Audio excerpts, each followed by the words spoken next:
25 তারিখে ইনশাআল্লাহ আপনাদের দয়া আল্লাহর রহমতে আমি দেশে ফিরে যাব। দীর্ঘ 17 বছরের নির্বাসিত জীবনের অবসান ঘটিয়ে বৃহস্পতিবার দেশে ফিরছেন বাংলাদেশ জাতীয়তাবাদী দল বিএনপির ভারপ্রাপ্ত চেয়ারম্যান তারেক রহমান। প্রবাসে অবস্থান করলেও তিনি দীর্ঘদিন ধরে দেশের রাজনীতিতে সক্রিয় ভূমিকা রেখে আসছেন। প্রতিকূল পরিস্থিতিতে দলের হাল ধরে বিএনপিকে রাজনীতির মূলধারায় টিকিয়ে রাখেন তিনি।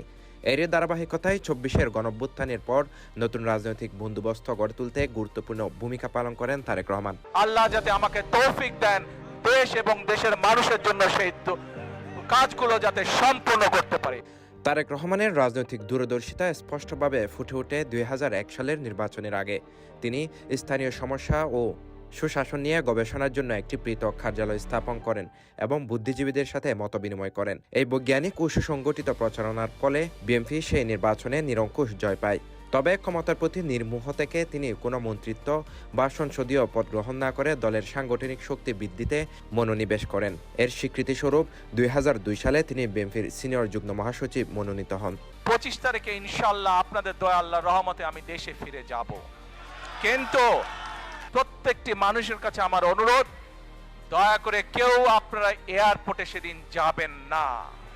সে সময় তিনি দেশব্যাপী তৃণমূল সম্মেলন ও বিভাগীয় সমাবেশ করে সাধারণ কর্মীদের মাঝে ব্যাপক জনপ্রিয়তা অর্জন করেন। প্রতিষ্ঠাতা ও প্রধানমন্ত্রীর সন্তানের পরিচয়ের বাইরে একজন দক্ষ সংগঠক হিসেবে তিনি তরুণ প্রজন্মের কাছে আইকন হয়ে ওঠেন।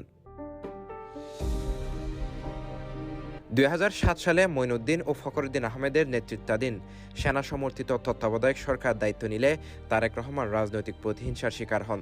তাকে গ্রেফতার করে শারীরিক ও মানসিকভাবে নির্যাতন করা হয়, যার উদ্দেশ্য ছিল তার মা বেগম খালেদা জিয়াকে রাজনীতি থেকে দূরে সরিয়ে দেওয়া। পরবর্তীকালে উন্নত চিকিৎসার জন্য তাকে বিদেশে যেতে হয়, যেখান থেকে তিনি বর্তমান সময় পর্যন্ত দলের নেতৃত্ব দিয়ে যাচ্ছেন।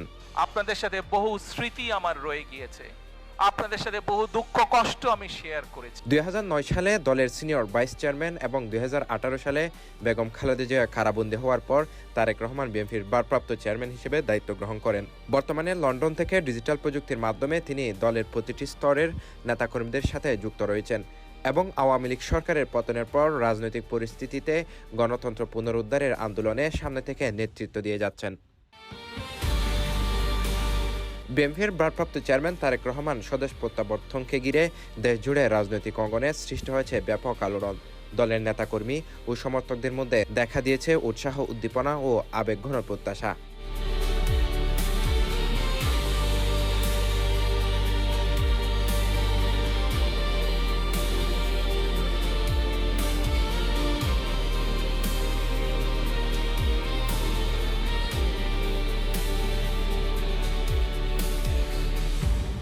CTG post, Chittagong.